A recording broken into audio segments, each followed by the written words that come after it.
Instead of exporting the iron ores and the bauxite to be processed in Europe and China, if the decision was reversed so that we still get the same steel, but this time round, it is processed in Africa. You don't have to transport the ores. Use the renewable energy in Africa instead of the fossil fuel and carbon energy in Europe. It is a simple decision. We will still get the steel for everybody, but let's change the paradigm. Instead of transporting iron ore and engaging in huge footprints of carbon, let us process the iron ores and the bauxite in Africa. And we are willing. Once it is processed in Africa, we will sell the steel to our friends. We will do two things. We will have created jobs in our continent. We will have done green for everybody, green industrialization for everybody. We will have reduced emissions for everybody. And we will have contributed to solving this big equation of carbon emissions.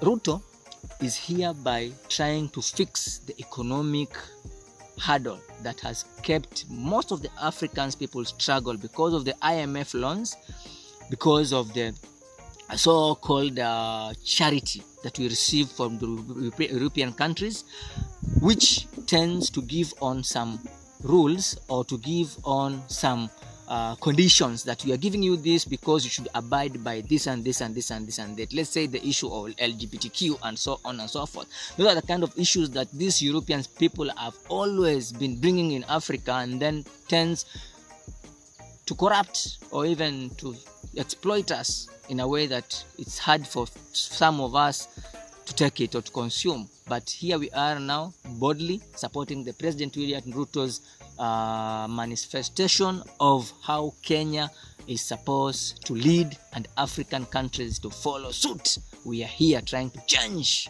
and fix that economic. YK92 was 23 people. William Ruto was not part of them.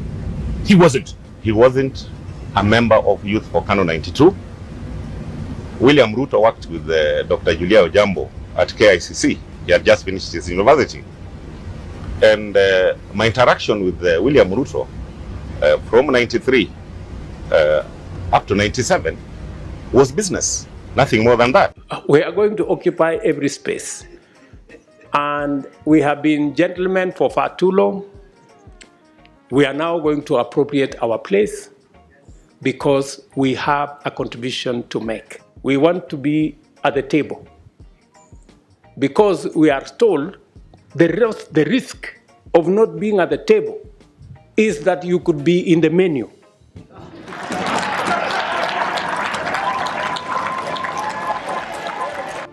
Good people, let me ask you, who said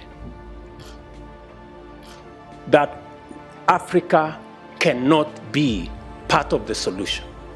That when Africa is being discussed, it's only being discussed in the context of the problems. Africa has 30 to 40% of the world's minerals, including those on which the green energy transition depends.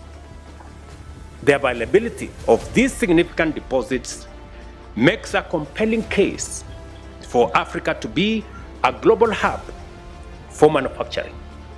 All we are saying is we are coming with our assets, come with investment and technology, we meet halfway, and everybody wins. Have you thought of this? That President William Samoei Ruto is now the talk of Africa. Actually, all Africans, start from Nigeria, start from Ghana, Rwanda, Burundi, Liberia, Israel, and everywhere in Africa, they're talking of President William Samoei Ruto that is doing a very brilliant job. And if you want to confirm all these stories, please get time and watch CNN, watch Sky News, and watch all other international medias and see how President Ruto slams all these so-called Europeans who colonized us some days back. It's time we take Africa, or we take this bull by its horn. Is Kenya now slowly becoming a superpower country? Why am I saying this? Kenya has just taken a significant, bold step to grow faster than many would expect. Being an African country, Kenya is one of the fastest growing countries in Africa. With this trend by Kenya, it would make her on a global competing scale with other superpower countries like the US, China, Russia, and others. But all this didn't come easily. You see, Kenya is suffering its worst drought in decades after 5 failed rain seasons. But now, Kenya has decided to partner with SpaceX to launch a satellite into space. And those who understands technology knows that this isn't a small thing. For a start, the importance of satellites for a competing country is multifaceted, spanning military, economic, diplomatic, and scientific domains. We can no longer continue to make policy for ourselves, in our country, in our region, in our continent, on the basis of whatever support the Western world or France or the European Union can give us. It will not work. It has not worked, and it will not work.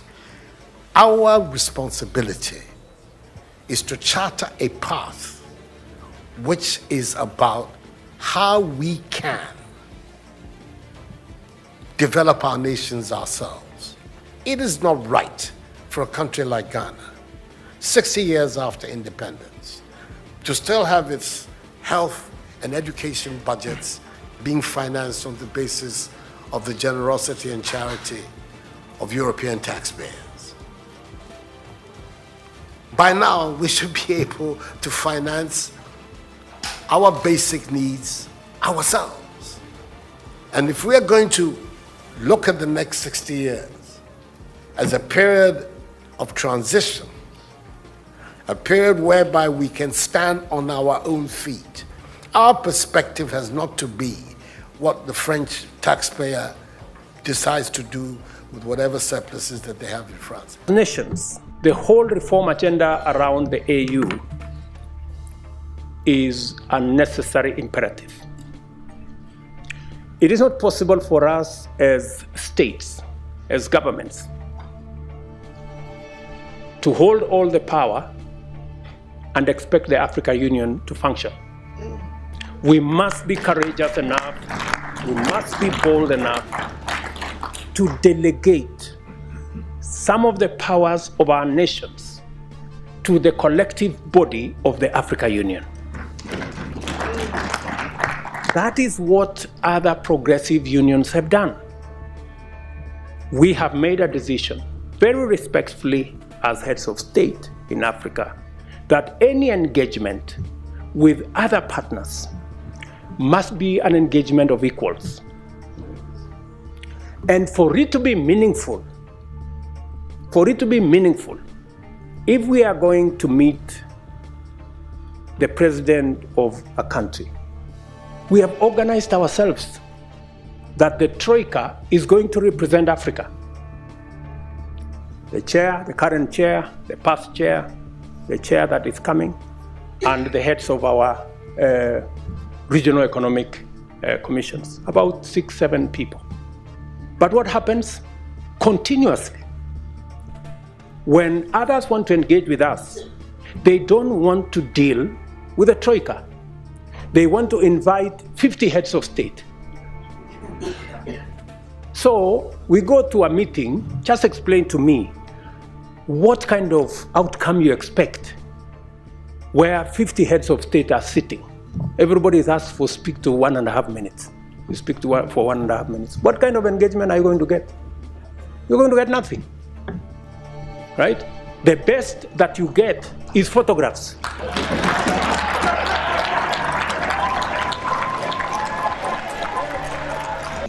I'm having some sort of videos with me, and it's an analysis of good versus bad that is happening in Africa, and how history has ruined most of the things that have been happened in this country, Kenya, all right, country Africa. And every partisan of Africans has now come at forefront immediately after William Samoei Ruto head on with President of France.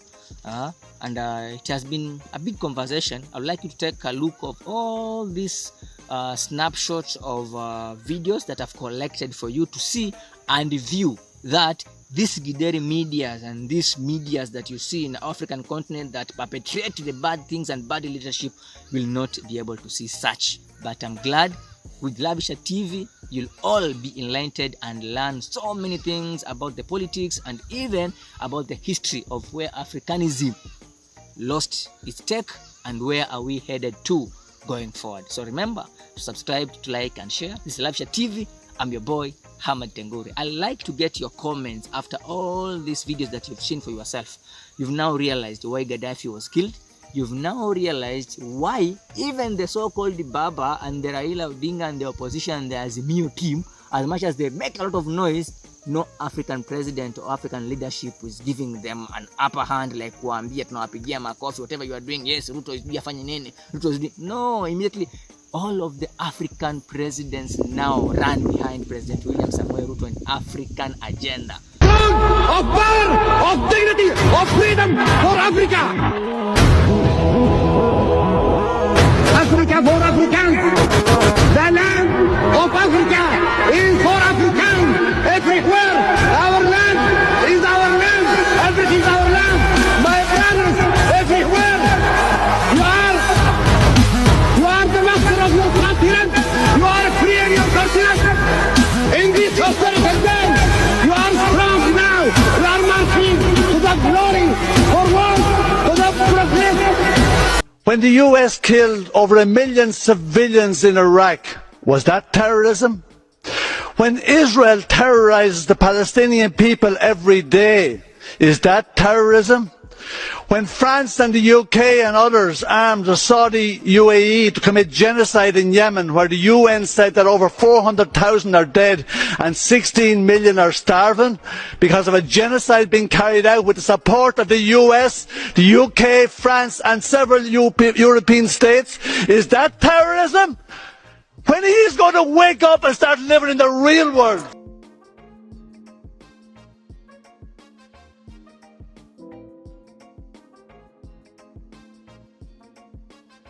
Well, I was with Muammar Gaddafi when Gaddafi insert in 1999 advanced coming out of the OAU to the African Union with a vision of the United States of Africa. Muammar Gaddafi spent, listen to me, billions of dollars to create the African Union. Did you know that Gaddafi gave $300 million and the other African nations gave $100 million to put up a satellite so that we who call Africa don't have to go through Europe to get to Africa? And Europe was getting $500 million a year just by our telephone calls to the continent. Now we can call directly to Africa, and that $500 million is in the hand of African people. Did you know that Muammar Gaddafi was setting up an African development bank with $70 billion in the African Development Bank from Libyan oil money?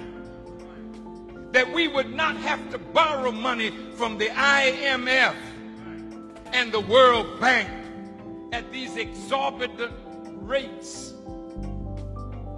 Zero interest under Islamic non-usury teachings. I just left St. Kitts, and in the island of St. Kitts, he was going to set up a Caribbean Development Bank. He told the Prime Minister there, and he was going to put $1 billion in that bank for Caribbean development. Why do you think they killed him? You think they killed him because he killed his people? Hell no. They killed him because, listen to me real good, you touched my nerve with that question. Did you know that in Libya, nobody's homeless? listen, everybody in Libya has either a home or an apartment. They call it a flat. Did you know education in Libya is free from kindergarten through college? And did you know that if a Libyan wanted to come to America to be educated, the government in Libya paid for their education? Did you know that? I was there when he opened a $500 million hospital with 18 theaters for operation. I was there, and we went when he was making their own medicines. See, this was a man that gave free medical attention to all the citizens of Libya. And if Libya did not offer that kind of medical attention, they could fly anywhere in the world and get it, and the Libyan government would pay for it. Did you know that? No, you didn't. Did you know that from the oil money, every Libyan citizen got a stipend every year? And did you know that that man had no debt? Everything in his country was paid for. See? Now, when you got a man that did that for an African nation and was trying to do that for all Africa, how do you think Europe felt about it? Here, and we mean business. Ruto is indeed the president. And Mr. President, let me tell you this. Usiwahi vunjika moyo. We are here to support you as Kenyans, and on behalf of Kenyan youths, continue doing what you are doing, sir. We know 3 years down the line, this country, Kenya, will be fixed in terms of economic, and Wakenya watakushukuru. I'm so sure saizi unalalamika 1, 2, 3, 4, mvua imenyesha, mahindi imekuja, chakula na come through, but I know so many other things are coming in place. Tuanze na hiyo story ya loan, warekebishe loan kwamba everything kuwe revised, tupatiwe grace period of 20 years, then tuanze kulipa for 20 years to come generation. Kumaanisha, in your tenure of you being a president in 10 years, you'll be able to leverage in that waiver of reframing that loan structure so that you can use the whatever dollars that you're paying the loans to do the developments in our country. And that should not say Kenya only, it's for all African and Pan-African countries. I'm so happy, sir, for that a bold move that you bring in the conversation. And the issue of dollars, kwamba we are not going to buy anything for Africans because of dollar. Don't forget that the 43% of the minerals and all the raw materials coming from Africa as a continent, and then the Europeans take it, manufacture it, I don't know, rudisha huku kwetu, then we pay in a higher cost. We've said no, as Africans, let them come, install plants from this place, manufacture these things from this place, and they'll buy using our currency. However, the issue of superpower as Americans, rest in peace. Kenya is the next big kingpin of Africa. We are here to lead, others will follow. Avisha TV, cheers.